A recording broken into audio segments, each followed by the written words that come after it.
6-5, linear inequalities. So objective for this section is to first talk about what a linear inequality is and how to graph a linear inequality into variables. Then we'll use linear inequalities when modeling real-world situations.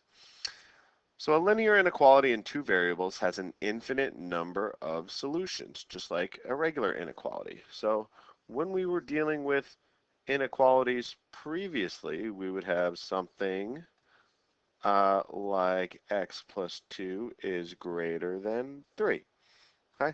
That has an infinite number of solutions, right? We would subtract 2 from each side, and we have x is greater than 1. There are an infinite number of things that we can plug into x that are greater than 1. So the same is true with a linear inequality with two variables, something like that.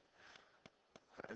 These solutions can be represented in the coordinate plane as a set of all points on one side of a boundary line whose equation is represented by our inequality. So a linear inequality in two variables such as y is greater than x minus 3 can be formed by replacing the equal sign in a linear equation with an inequality symbol. Greater than, less than, greater than or equal to, less than or equal to. Any one of those four. A solution of an inequality in two variables is an ordered pair that makes the inequality true. So what does that mean? Okay, so let's see, is the ordered pair a solution of y is greater than x minus 3? 1 comma 2. Well, remember that that is the x coordinate, that is the y coordinate. So all we have to do is plug them into the equation and see if we have a statement that is actually true. Is 2 greater than 1 minus 3? Well, 1 minus 3 is negative 2. 2 is greater than negative 2. Let's look at this next one. Negative 7 is y. Is that greater than negative 3 minus 3? Negative 7 and negative 3 minus 3 is negative 6. That is not true. Negative 7 is not greater than negative 6. So this point is a solution of this linear inequality, while this point is not. And we'll talk about what that means in a second. Okay. Is 3, 6 a solution of, well, let's see. 6 is less than or equal to 2 over 3 times x, which is 3, plus 4. And then remember to multiply a fraction by a number, right? We can put this over 1, multiply the tops, multiply the bottoms. These two can reduce. So it is actually 6 is greater than or equal to 2 plus 4. So that is true because it says or equal to.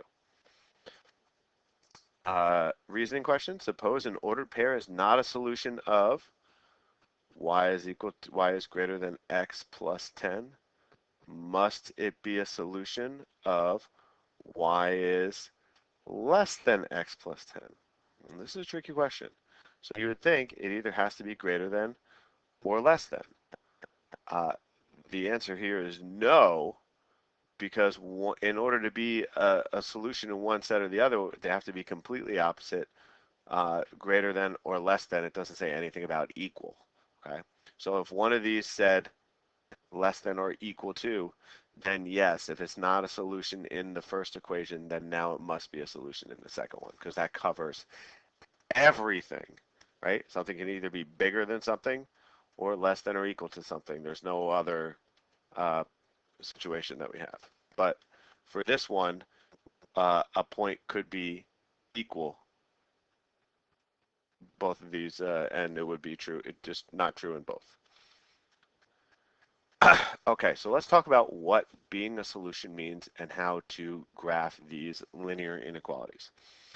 The graph of a linear inequality in two variables consists of all points in the coordinate plane that represent solutions. The graph of a region is called a half-plane that is bounded by a line. All points on one side of the boundary line are solutions, while all points on the other side of the boundary line are not solutions. So basically, we're going to use our graphing techniques where we have the slope, where we have the intercept, and we're going to graph these boundary lines, okay?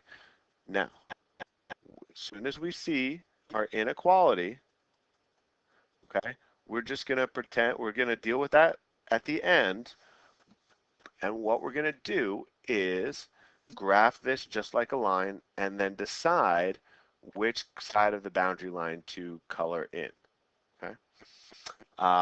If it is a less than or greater than, right, we're going to use a dash line, and less than or equal to or greater than or equal to, we're going to use a solid line, okay? And my answers are going to be half of the coordinate plane. That's why it's called a half plane. Okay, so what is the graph of y is greater than x minus 2? So first, we're going to graph this boundary line, that y is equal to x minus 2. And we're going to draw it with a dotted line, okay? So the graph of y is equal to x minus 2, my slope is equal to 1, my y-intercept is negative 2, so I'm going to put a dot on negative 2, and I'm going to go rise over run. I'm going to go up 1, right 1, boom, boom. And here is, and then down 1, left 1. And so there is my line. Now, because it is a greater than inequality, not greater than or equal to, I'm going to make this line with dashes, not a solid line. Okay. And there we go. Now, I need to decide which region to shade in. Which side of the line should I shade? Which side of the line should I leave blank? And there's two ways to do this. The first is to find a test point. Okay? 0, 0 is a good one. Usually, unless it's right on the line, usually that's the one you can use for any test point. So let's see, is 0, 0 a solution? Okay, so we're going to plug 0 is greater than 0 minus 2. Is 0 greater than negative 2? Well, the answer to that is yes. That means this point right here is inside the shaded region. So I'm going to shade all this side. Okay, that is the shaded region. Okay, and so my half plane, the answer is all of this space over there. Okay, and of course we can shade this a lot better with some fancier techniques. We'll do that on this one. Okay. What is the graph of y is less than or equal to 1 half x plus 1? So I'm going to graph y is equal to 1 half x plus 1. My intercept is 1. My slope is up 1, right 2. And because it says or equal to here, I am going to make a solid line. And let's make a couple more points so I make a nice line.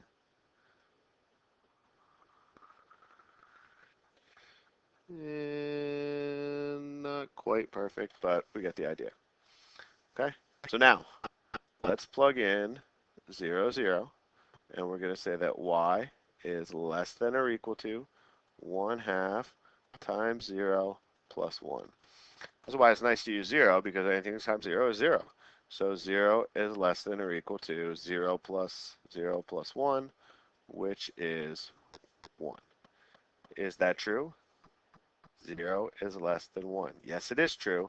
That means that is in the solution. Okay. So I'm going to shade. I'm going to use my little smart notebook tools here. I'm going to shade this whole region. And let's shade it blue. Didn't work. Oh well. Okay, we're going to shade this whole region right here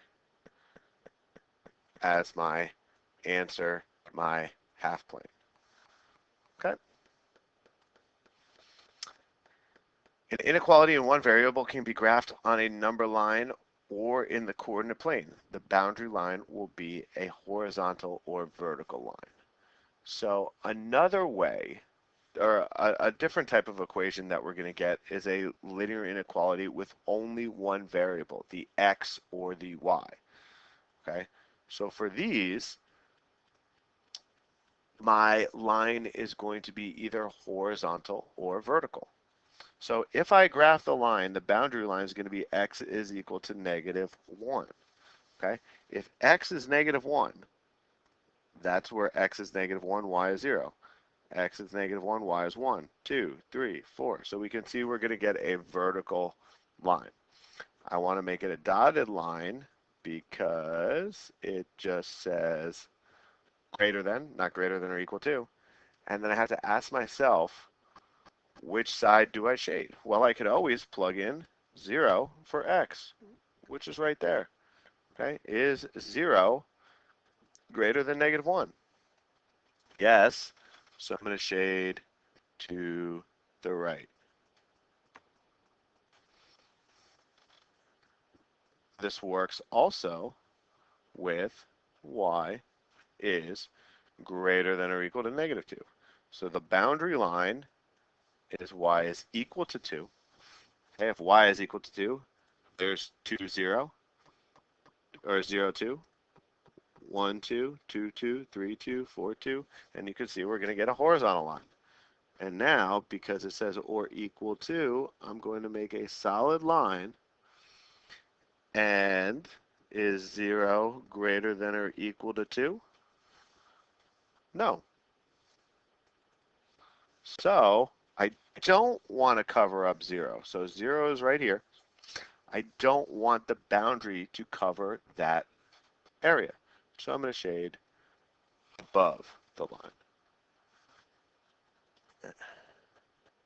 And let's finish our got it problem.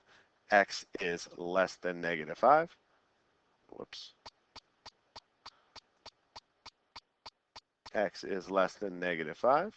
So we are going to go with a dotted line at -5. And less than, I want X to be getting lower. 0 is not less than -5, so I don't want to cover in 0, so we're going to cover in this area right here.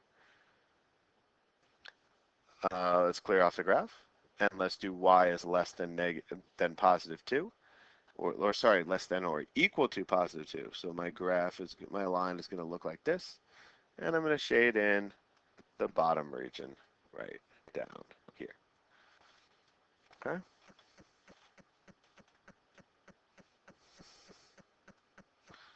When a linear inequality is solved for y, the direction of the inequality term determines which side of the boundary line to shade. So this is another technique that we can use. Instead of plugging in 0, 0, okay, instead of plugging in 0, 0 like I did here, okay, I could look at this equation right here and say, because this is greater, okay, I want the shading to be greater than the line. So I want to shade above the line. Because this one was less than or equal to, I wanted my shading to be below the line because I want the shading to be less than. So that's another way to think about which way to shade your inequality. So this says if the symbol is less than or equal to, shade below the boundary line. If the symbol is greater than or equal to, shade above the boundary line. Sometimes you must first solve the inequality for y before using the method described above to determine where to shade. Okay, let's look at a word problem. An interior decorator is going to remodel a kitchen. The wall above the stove and the counter is going to be redone as shown. We got tiles, and then we got wallpaper. The owners can spend $420 or less. Write a linear inequality and graph the solutions. What are the three possible prices for the wallpaper and the tiles? Okay. Well, first, we're going to need to make an equation. So let's let x equal cost for the cost for wallpaper, and let y be the cost for the tile.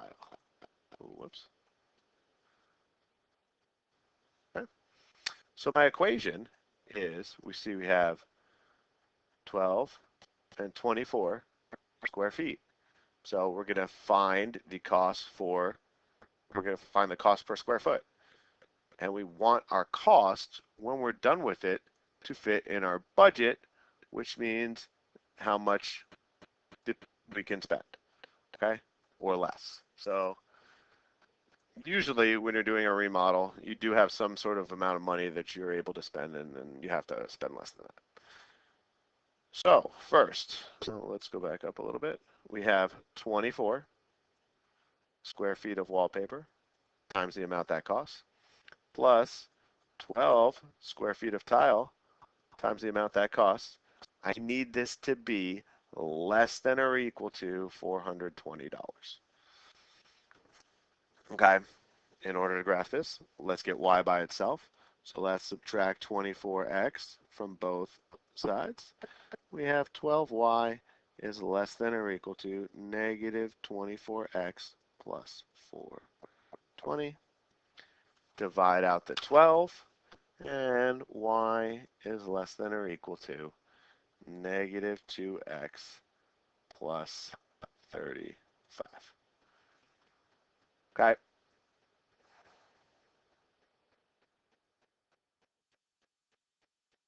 So let's now think about what this graph would actually look like. All right. So when we make a graph, right, we know that it's going to have an intercept of, let's make this 5, 10, 15, 20, 25, 30, 35. So we're going to go by fives. 10, 20. It's not going to be perfect, but we'll get the general idea here. And let's the bottom go by 5, 10, 15, 20. Okay? So we're going to start at, whoops, 30. This one's 30. We're going to start there, and we're going to go down 2, right 1, down 2, right 1, down 2, right 1, blah, blah, blah, blah, blah. All right, and so we're going to get 5. At 5, we're going to spend about $25.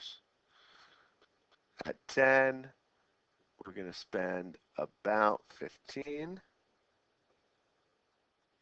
At 15, we're going to spend about 5. And somewhere over there, we're going to have nothing. So here's about what my graph is going to look like. Not perfect, not exact, but we get the idea. And we're going to shade because it's less than or equal to, we're going to shade this region right here. So somewhere in there is the amount of money that we're going to spend. Now this graph only makes sense in the first quadrant because it's not really possible to buy a negative amount of wallpaper or a negative amount of tile. So I don't have to keep going. I don't have to make a graph, in the second or any of the other quadrants where x or y is negative. So now we just need to figure out how much they want to spend. So the three possible prices, the square foot of wallpaper and tile, are numbers that work out kind of kind of well here. So we can spend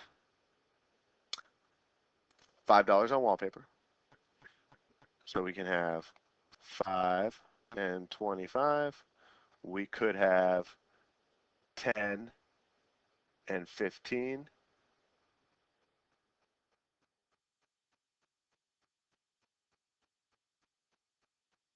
Yeah, 10 and 15. Or we could have 15 and 5. All those should work.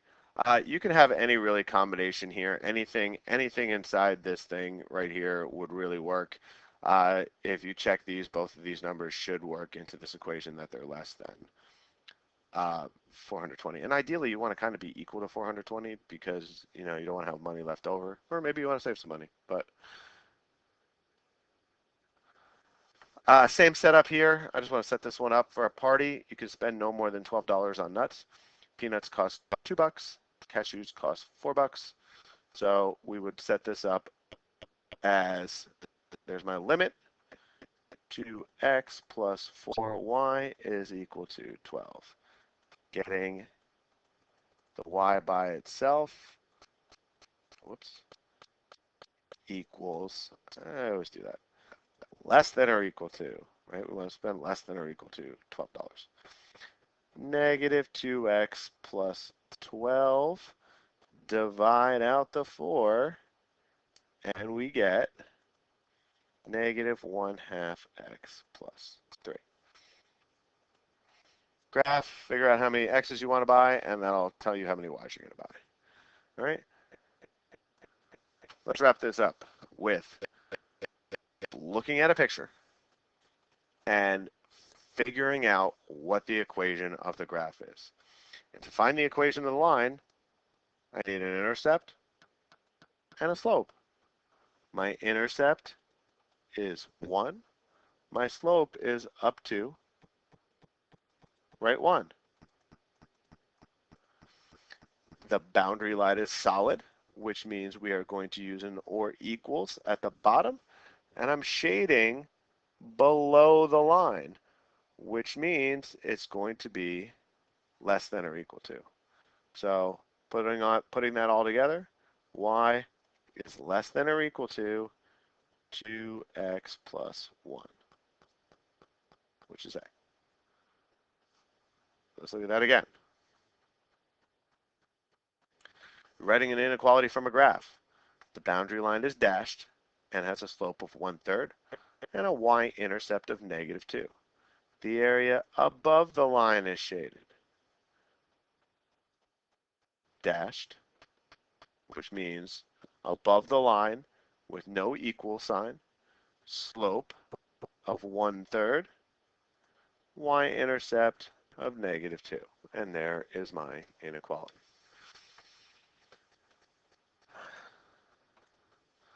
Our lesson check, find out if something is a solution, plug it back in. We can graph these linear inequalities by graphing the line, shading below the line, with a shading below the solid line, and shading below the dotted line. The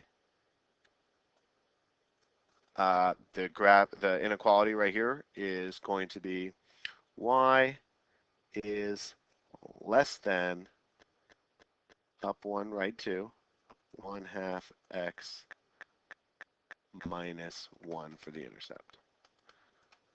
How's a linear inequality in two variables like a linear equation in two variables? Same techniques. You're going to graph the line. Just a linear inequality, you're going to shade above or below. To graph the linear inequality, do you shade above or below the boundary line? Below, because it's less than. Right? An inequality that describes the region of the coordinate plane not included in that graph. Okay, well that's just the opposite. So y is greater than or equal to 5x plus 1. This shades below and does not and has a dotted line. This shades above and has a solid line. So it includes the solutions on that one. And that was 6-5 linear inequalities.